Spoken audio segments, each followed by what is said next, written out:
안녕하세요. 주식 분석가 달수입니다. 금일은 5일 파동과 돌아온 인플레이션에 대해서 말씀드릴 건데요. 인플레이션이 세계를 바꾼다. 40년 만의 인플레이션의 원인.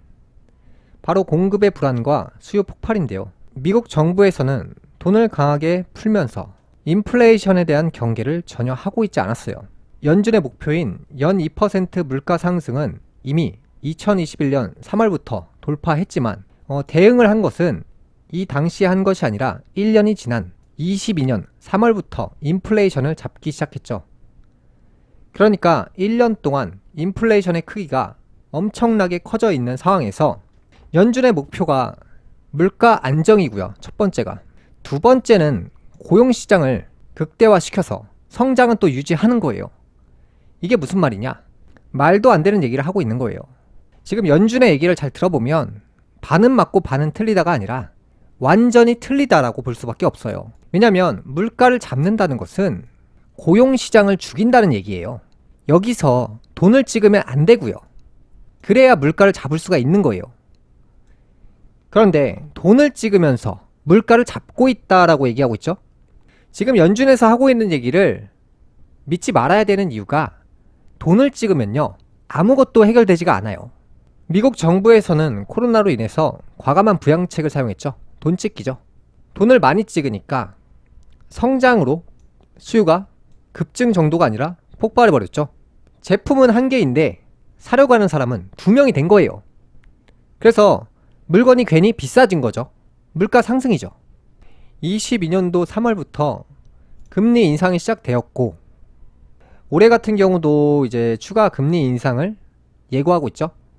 현재 빠른 금리 인상 영향으로, 그러니까 위기가 21년도부터 포착됐는데 금리 인상을 22년도부터 실행했죠. 1년 늦은 거죠. 금리 인상 영향으로 미국 경제는 침체 가능성이 높아졌고요. 경기 침체 막을 수 있다. 돈을 찍지만 물가는 잡을 수 있다. 앞뒤가 하나도 안 맞아요. 미국의 국가부채는 약 4경 3,715조 원이에요. 역사상 최대 규모죠. 물가는 높은데 부채는 계속 늘어나고만 있어요. 그래서 이제 미국의 성장률이 21년도부터 꺾이기 시작했잖아요. 물가는 완전히 폭등하고 있어요. 거꾸로 간다는 거죠. 경기 침체와 인플레이션이 함께 온다는 거죠. 이전에 있었던 석유 파동, IMF, 리먼 사태, 닷컴 버블, 이런 사건들이 합쳐진 것이 앞으로 온다라고 말씀드리고 있잖아요. 그래서 간략하게 석유 파동에 대해서도 지금부터 설명드리면서 앞으로 부동산이나 이 주식시장이 어떻게 될지에 대해서도 말씀드릴 건데요. 우선 석유 파동에 대해서 먼저 말씀드리겠습니다. 1973년 10월 제1차 석유 파동 배경입니다. 유대인들이 유럽의 민족주의에 핍박을 받으며 팔레스타인으로 이주하며 아랍계 원주민과 불화를 일으켰습니다. 1948년 유대인들은 이스라엘을 건국하는데 이때부터 중동 지역과 이스라엘 간 갈등이 시작됩니다. 이집트, 요르단, 시리아의 아랍연합국의 군사력은 이스라엘보다 강했지만 군사력 강한 미국이 이스라엘을 도우면서 1차, 2차, 3차 전쟁 모두 이스라엘이 승리하게 됩니다. 그러면서 1973년 10월 중동 국가들이 이스라엘을 급습하면서 제4차 중동 전쟁이 시작됩니다. 거기에 미국으로 인해서 이스라엘이 승리를 했는데, 승리에 대한 보복으로 중동 국가들은 원유 감산과 미국의 원유 수출을 중단하게 되죠. 1974년 1월의 석유 가격은 배럴당 11.65달러, 전쟁 전 2.9달러에서 무려 400% 석유값이 폭등하게 됩니다. 그러면서 미국 내 인플레이션이 심화되었죠. 석유 파동 이후의 모습들인데요. 기름을 사기 위해서 줄을 서게 됩니다. 생산량을 감소하게 되면서 기름을 사기가 어려워졌고 가격은 폭등하게 됐죠. 지금 상황과 매우 유사합니다. 러시아 같은 원유국들이 생산량을 감소하면서 국제유가가 폭등하고 있잖아요.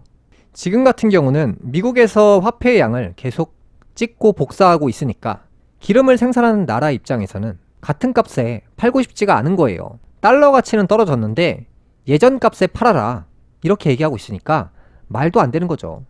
미국이 달러를 계속해서 복사하고 있으니까 원유 생산국은 똑같은 달러에 줄 수가 없는 거예요.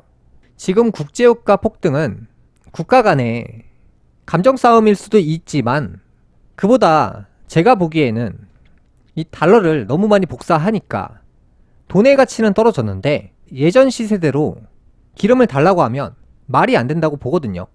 기름값은 올라가는 것이 당연히 맞는 거예요. 1974년 미국의 달러가 기축통화로 자리매김하는 계기가 있었습니다. 1974년 페트로 달러 체제 도입으로 석유 대금을 결제할 때 달러로만 결제 가능한 제도인데요. 사우디가 달러로 미국 국채를 사주면 미국은 사우디아라비아에 군사적 후원을 해주는 협상인데요. 기축통화를 지키기 위해 미국 사우디 협정인 페트로 달러 체제가 도입되면서 다시 달러의 위상은 높아지는 계기가 되었습니다. 1973년부터 유가 상승은 약 10배에 달했고 전 세계는 엄청난 경제 충격을 받았지만 미국과 사우디의 페트로 달러 체제 도입으로 달러가 기축통화로 자리매김하는 계기가 되었습니다. 1차 석유 파동에 이어서 2차 석유 파동이 있었는데요. 바로 1979년이죠. 1978년 이란의 이슬람 혁명으로 호메이니가 집권하면서 석유 생산량을 줄이고 석유 수출을 금지하게 되면서 2차 석유 파동이 시작하게 되었죠. 이란은 세계 석유의 15%를 생산하는 거대 산유국입니다. 아프리카 산유국인 리비아의 집권자 카다피도 미국을 싫어하면서 석유 생산을 줄이게 됩니다. 현재 상황과 굉장히 비슷합니다. 러시아 같은 국가가 미국하고 등지면서 원유 생산을 줄이는 이런 계기들이 사우디가 원유 생산을 줄이면서 현재 국제유가가 상승하고 있잖아요. 그러니까 지금 국제유가가 폭등하는 이유가 원유국들과 사이가 좋지 않고 등을 졌기 때문에 공격을 받고 있는 거예요. 예전과 똑같죠. 2차 석유 파동 당시에 5대 석유 생산국 모임인 오펙이 다같이 석유 수출량을 감소시키게 됩니다. 1978년 12달러 선이었던 석유가 81년도에는 37달러까지 상승하게 되면서 3배 상승하게 됐습니다. 소비자 물가 상승률이 개도국은 32%, 선진국은 10%까지 오르게 되었고요. 이 과거의 오일 쇼크 당시에 미국 소비자 물가 지수가 폭등했는데요. 1차 오일 쇼크와 2차 오일 쇼크 원인이죠. 그래서 현재 국제 유가 상승이라는 것은 물가 상승이 예정되어 있다는 거죠. 그래서 현재 국제 유가를 잡지 못한다면 물가는 과거의 오일 쇼크 당시와도 비슷하게 폭등할 확률이 높습니다. 그러면 당연히 미국 입장에서는 금리를 10%를 넘길 수밖에 없겠죠. 현재는 국제 유가를 막을 수가 없을 것 같아요. 그러면서 이제 또 미국이 원유 생산국에게 친한 척을 하기 시작하고 있잖아요. 왜냐면 국제 유가를 못 잡는다는 것은 미국이 파산한다 라고 볼 수밖에 없어요. 1972년 닉슨 대통령이 임금과 물가 규제를 통해 일시적으로 미국 경제를 회복시켰지만 73년 규제가 풀리면서 물가가 폭등하게 됩니다. 높은 물가에도 현재죠. 완화 정책을 펼치면서 인플레이션이 심화되었다. 현재하고 똑같습니다. 높은 물가이면서 돈풀기를 펼치면서 인플레이션이 심화되었으니까 물가는 굉장히 비싼데 경기는 마이너스 성장, 쇼크가 온다는 거예요. 그게 바로 스태그플레이션인데요. 실업률은 폭증합니다. 이전부터 제가 말씀드렸던 해고 열풍이 분다. 제가 21년도, 22년도 그 사이에 말씀드렸던 게 자영업자분들은 폐업을 다 준비하셔서 권리금을 지키셔야 된다. 권리금 전부 다 증발한다. 자영업은 줄도산한다. 이런 얘기들이 지금 이 현상하고 똑같이 가고 있는데 지금 우리가 경험 안 한 게 뭡니까? 일자리가 여전히 많아요. 점점 줄고는 있는데 여전히 많아요.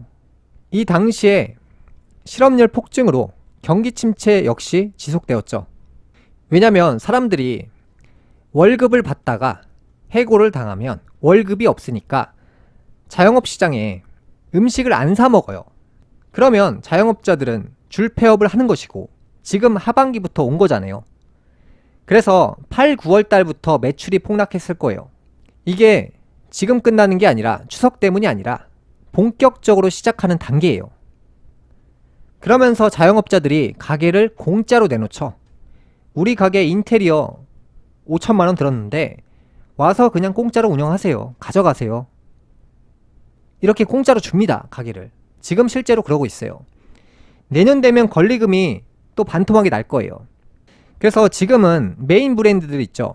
뭐 파리바게트나 뭐 뚜레쥬르나 교촌이나 이런 메인 브랜드들의 매물들이 엄청나게 많이 나오고 있어요.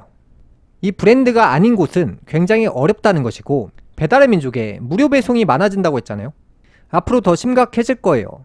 배달 전문 업체가 결국 이 자영업 시장을 완전히 박살낼 예정인데 배달 전문 업체가 아니라 서빙도 같이 하는 그런 매장들은 피해를 받을 수밖에 없어요. 그래서 지금 앞으로 올 예정인 것들이 실업률 폭증이죠. 사람들이 돈이 없어진다. 일을 못하니까, 월급이 없으니까 소비를 안 한다. 그러면서 경기 침체는 오는데 생산량은 감소하게 된다. 예를 들어 이런 거예요.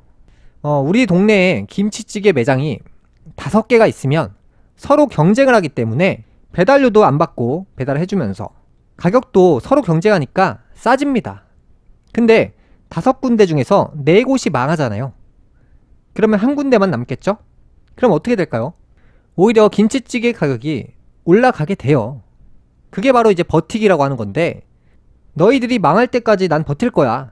지금부터 이걸 할 거거든요. 그리고 생존자는 나중에 다시 가격을 올립니다. 경쟁 업체가 다 사라져요. 그래서 생산량이 감소하면서 물가는 폭등하게 됩니다. 그 다음으로 이제 1960년대 후반부터는 물가가 빠르게 상승했고요. 이 파란색은 쌀값입니다. 식품 가격이 폭등합니다. 그에 비해서 노란 선은 땅값이고요. 빨간색은 집값입니다. 그러니까 잘 보시면 제가 이전에 말씀드렸던 게 부동산이 일시적으로 올라갈 수 있다. 그러나 지금 앞으로 제가 보고 있는 내용들을 토탈해서 보면 부동산은 붕괴가 되는 거예요. 첫 번째는 일단 올라간다라고 했고요. 두 번째는 붕괴가 된다고 했어요. 올라간다는 지금이고 후에는 폭락한다라고 보고 있습니다. 식품 가격을 다른 자산들이 식품값을 따라갈 수가 없는 상황이 옵니다. 거기에 노동 가치는 폭락하죠. 일자리가 없으니까요. 지금 같은 경우 12,000원, 13,000원, 15,000원까지도 줍니다. 사람 구하기 어렵기 때문에. 그런데 해고 열풍이 시작되고 줄폐업을 하게 되면 15,000원, 13,000원, 12,000원이 아니라 최저임금만 줘도 합니다. 그런데 노동 가치는 계속 떨어지는데 물가는 이렇게 올라갈 거예요. 그래서 경기 침체가 올 수밖에 없죠. 일단 1960년대 후반부터는 물가가 빠르게 상승했고 제2차 세계대전 승리 이후죠. 미국 대통령은 거대한 복지 정책을 시행합니다. 미국 부채는 현재와 같이 증가했죠. 소비 심리는 상승했죠. 코로나와 굉장히 유사합니다. 물가는 인상하게 됐죠. 이후 더 강한 복지 정책으로 복지 지출이 증가하게 됩니다. 돈풀기도 함께 진행하면서 물가가 상상을 초월한 경지까지 올라가게 됩니다. 물가를 잡을 수가 없게 되는 거죠. 지금과도 똑같아요. 앞에서는 물가 잡고 있다. 뒤에서는 돈을 풀고 있다. 돈을 찍고 있다. 돈을 찍고 있는데 물가는 잡을 수 있다. 근데 시간이 지날수록 물가가 안 잡힌다는 것을 알 수밖에 없어요. 약간의 속임수죠. 그러니까 물가라는 것은 전 세계 기준을 봐야지 미국만 놓고 물가가 잡혔다, 안 잡힌다를 기준을 잡을 수가 없는 이유가 예전에 이제 미국의 달러 가치가 1,100원이었어요. 지금은 달러가 1,300원대잖아요. 그러면 예전에 100원짜리 사탕을 11개를 샀다가 지금은 13개를 삽니다. 달러 가치가 비싸지면서 물건을 더 사오게 되면서 물가 자체가 하락하게 됩니다. 미국만요. 그럼 다른 나라들은 사탕을 미국한테 11개 주다가 13개를 줘야 돼요. 손해를 봐야 되죠. 이 물가를 측정하는 것은 미국만 놓고 보면 안 돼요. 전 세계 전체 평균을 봐야죠.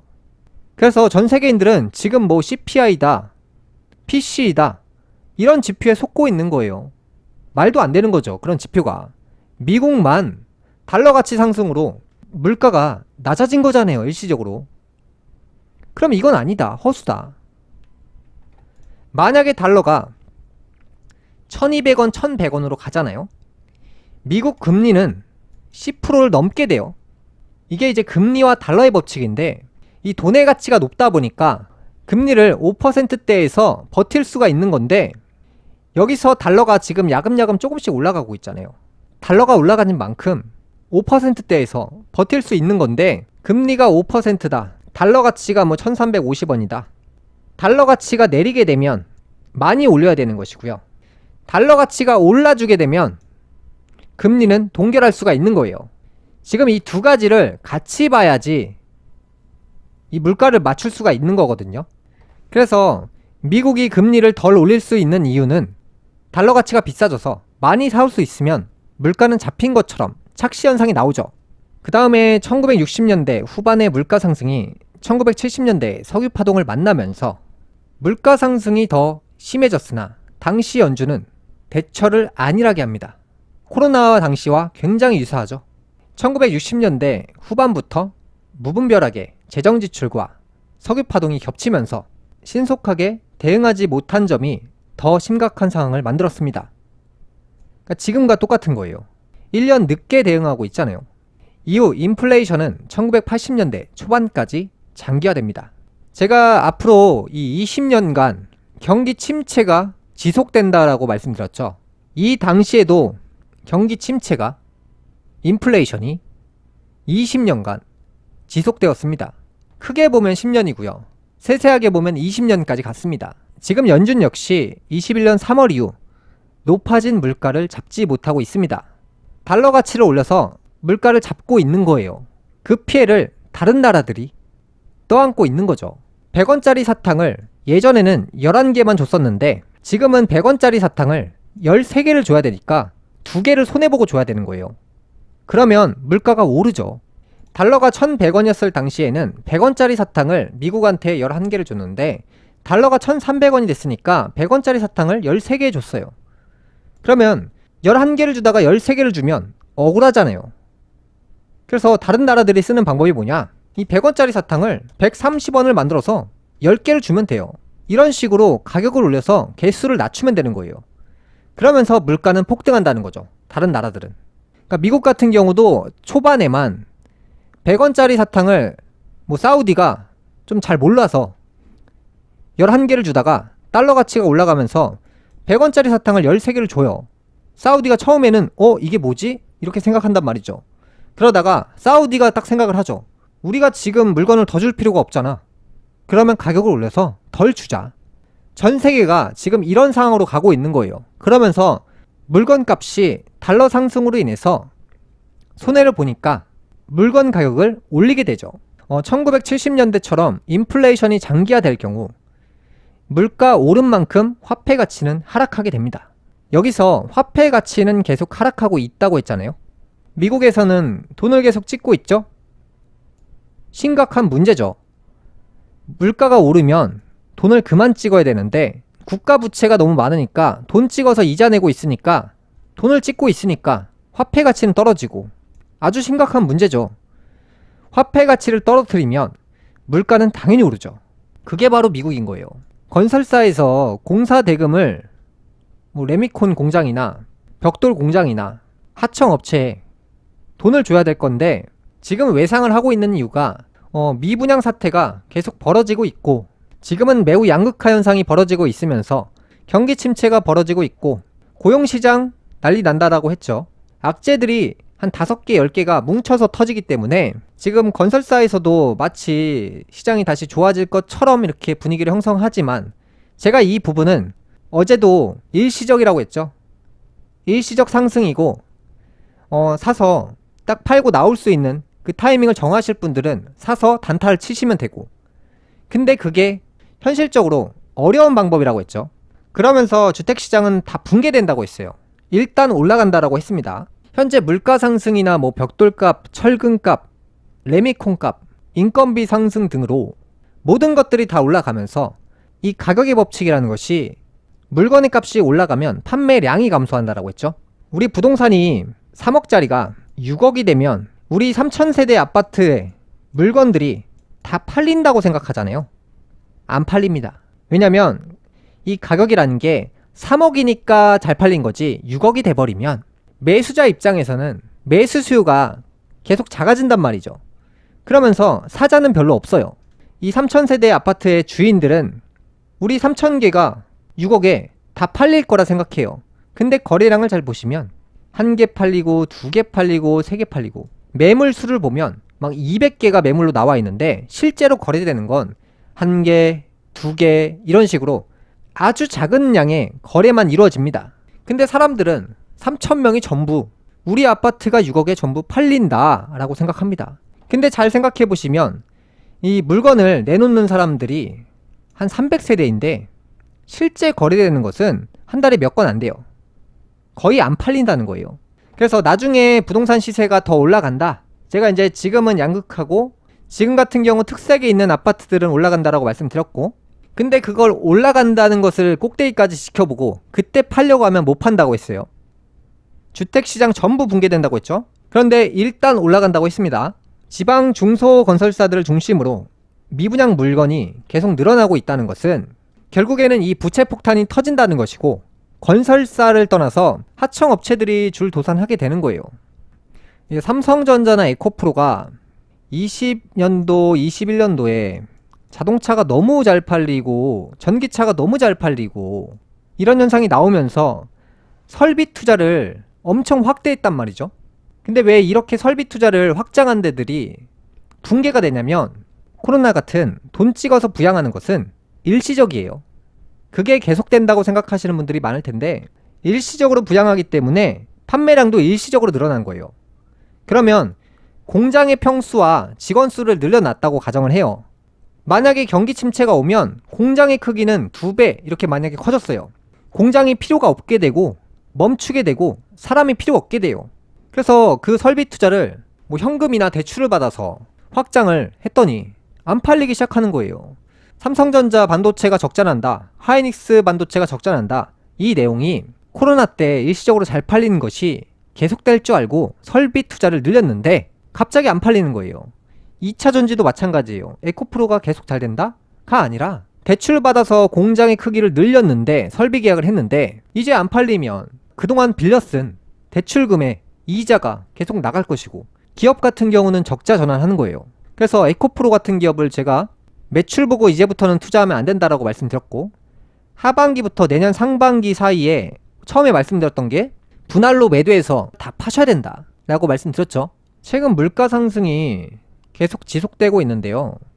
이건 제가 이전에도 말씀드렸다시피 1년, 2년, 3년, 4년 하고 끝날 게 아니라 이제 시대적인 배경상 이제 물의 시대가 시작된다고 말씀드렸고, 그 물의 시대에서는 20년간 침체가 된다는 거예요.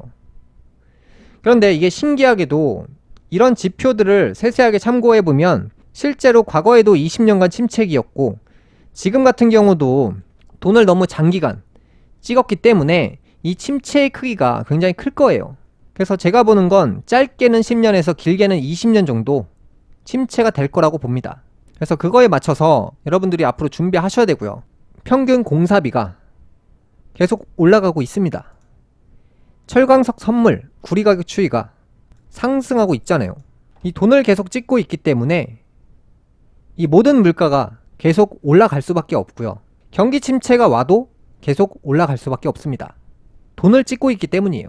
그러니까 문제는 돈을 찍어서인데 돈을 찍는 것을 멈출 생각이 없잖아요. 그러면 물가는 계속 올라간다라고 보는 게 맞아요. 올 상반기부터 과실 물가 추이를 보면 5월달 이후로 본격적으로 상승하기 시작하고 있습니다. 사과의 경우 30.5% 상승했고요. 복숭아의 경우 23.8% 상승했습니다. 그래서 제가 어저께 방울토마토를 사 먹는데 7,990원에 구입을 했습니다. 제가 불과 몇 달 전까지만 해도 2,900원대에 사 먹었어요. 몇 달 만에 2배 이상 올랐다는 건데, 이 통계를 보면 이 통계가 사실 실제로는 맞진 않아요. 그 다음에 사과 같은 경우도 제가 불과 몇 달 전까지만 해도 A급의 완벽한 사과를 2,000원에 사 먹었거든요. 근데 지금은 A급 사과를 사 먹으려고 하면 제가 볼 때는 10,000원 넘게 줘야 돼요. A급 사과가 없어요. 지금 여러분들이 마트에서 보는 그 사과는요, A급도 아니고 B급도 아니고 제가 볼 땐 C급 아니면 D급이에요. 상처가 너무 많아요. 이렇게 저품질을 3,000원, 4,000원에 사 먹는 거기 때문에 품질 대비로 봤을 때는요, 이 과일값이 3배 이상 올랐다고 볼 수밖에 없어요. 지금은 다 저품질이잖아요. 당도도 떨어지고. 그래서 사람들이 사과값이 별로 안 올랐네 가 아니라 C급, D급의 그 품질의 사과는요, 시장 같은 데 가면요, 한 10개 묶어가지고 10개에 3,000원에 가져가. 그러니까 못 파는 사과였잖아요. 그 정도의 품질은. 근데 지금은 사과가 워낙 귀하니까 예전에 뭐 시장에서 막 묶음으로 그냥 막 퍼줬던 그런 사과가 지금은 한 개에 3,000원, 4,000원 해요. 실제로 이 예전의 품질 대비로 비교해보면 10,000원이 넘는다고 볼 수밖에 없어요. 그래서 이제 과일을 구입하실 때 품질이나 이 당도를 과거 대비 비교를 해보세요. 그게 완전히 떨어졌어요. 품질이. 현재는 산유국들의 감산 결정으로 국제유가 상승하고 있고요. 리비아 대홍수로 원유 수출항 4곳이 폐쇄되면서 원유 수출 급감했고요. 폭염이나 폭우, 이상저온 현상으로 낙가 피해로 공급량이 급감했습니다. 공급은 감소하고 수요는 증가했으니 농산물은 당연히 급등할 수밖에 없죠. 23년도는 제가 늘 말씀드렸지만 흉작이라고 했어요. 모든 것들이 자라나기 어려운 환경이 되겠죠. 과일 채소 가격을 잘 보시면 사과 시세도 상승세고, 배 같은 경우도 4만원대에서 5만원대, 백도 같은 경우도 만원대에서 3만원대, 배추의 경우 만원대에서 16,000원대, 양배추의 경우 8,000원에서 11,000원대, 시금치의 경우 5만원대에서 7만원대로 채소 같은 경우 한 달 사이에 몇십 %씩 올라가고 있으니까 이게 지금 물가가 1% 올랐다, 2% 올랐다 이런 얘기가 사실 말이 안 되는 거예요. 다음으로 이제 식용유 플레이션 온화, 올리브유 가격 130% 급등 이란 뉴스가 나왔는데요. 남유럽 가뭄과 건조한 날씨로 올리브유 가격이 급등했죠. 8월 기준 세계 올리브유 가격은 1톤당 1,200만원으로 전년 대비 130% 상승했고요. 최대 생산국인 스페인에서는 절도가 기승을 부린다고 합니다. 설탕 가격이 12년 만에 최고치죠. 사탕수수 생산국이 이상 기온으로 흉작으로 12년 만에 최고 수준으로 상승하였습니다. 러시아 우크라이나 전쟁으로 국제 에너지 가격 상승 또한 원인입니다. 물가를 잡을 수 없다라고 보는 관점이 중요하겠죠. 이 부동산 시세가 항상 잘 기억하셔야 되는 게, 이 인플레이션이 온다, 부동산이 상승할 수 있다, 그 얘기가 반은 맞고 반은 틀리다입니다. 이 지금 부동산 시장의 시세가 어떻게 가고 있냐면 한 요정도 근처에 와 있어요. 여기서 조금 더 올라갈 건데 그 다음에 어떻게 될까요? 저는 이렇게 된다고 봐요. 지금은 제가 올라간다라고 하반기부터 말씀드리고 있지만 이후에 대폭락 쇼크가 온다라고 말씀드리고 있죠. 지금부터 보셔야 되는 것은 주택을 팔 준비를 천천히 상승을 잘 즐기시고 파시는 쪽으로 하시는 것이 좋습니다. 제가 이전에 22년도에도 주택시장 붕괴되니까 파시라고 말씀드렸고요. 이제 주택시장이 폭락하니까 제 얘기를 믿으신 분들보다 그냥 시장이 와르르 무너지니까 안되겠다 싶어서 파신 분들은 많았어요. 그 다음에 23년도 하반기에는 다시 상승에 대해서 말씀드리고 있고요. 그 다음에 제가 주택시장은 쇼크가 온다고 말씀드리고 있어요. 이 부분에 대해서도 앞으로 방송으로 계속 말씀드릴 건데요.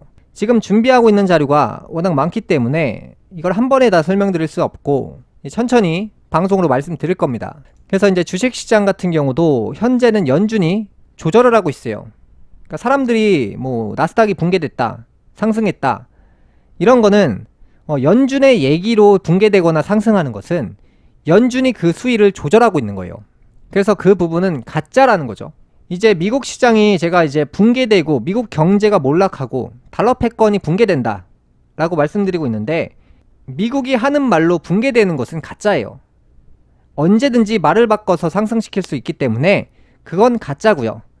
외부 타격이 동시에 와야 되는데, 예를 들어서 석유파동이나 우리나라가 IMF 때 경험했던 그 과정이나 리먼 사태의 부채 타격, 그게 아니면 닷컴 버블 같은 시장의 버블이죠. 이런 것들이 외부적인 타격이 와서 미국이 붕괴되는 시나리오가 와야 되는데, 지금 같은 경우 연준이 금리로 인해서 시장이 올라간다, 내려간다, 이런 것들은 사실은 진짜는 아니라는 거예요. 언제든지 상승시킬 수 있고 언제든지 하락시킬 수 있어요. 그 그래프를 조절하고 있는 거예요, 지금. 그러면서 물가를 인위적으로 잡으려고 하는 의도가 보입니다. 겁을 줘서 금리를 올리지 않아도 해결이 된다면 겁을 주는 방법으로 플레이를 하는 게 낫긴 하죠. 그 부분에 대해서 오차가 뭐냐면, 이 인플레이션을 잡으려면 빨리 잡아야 되는데 돈을 계속 찍고 있으면서 이 시간을 지금 지체하고 있죠. 20년도부터 21, 2, 3년도까지 지금 4년째 인플레이션을 키우고 있어요. 이게 내년이 되면 인플레이션 크기가 5년 동안 커진 거기 때문에 지금까지 벌어진 국제유가 상승이나 금리 인상이나 물가 상승은 이게 어느 순간에 빨리 해결하지 않으면 걷잡을 수 없이 폭등하게 될 거예요. 그러면 그때는 전 세계가 마비가 되겠죠. 그러면서 주식시장 대폭락 올 것이고 주택시장 대붕괴가 올 거예요.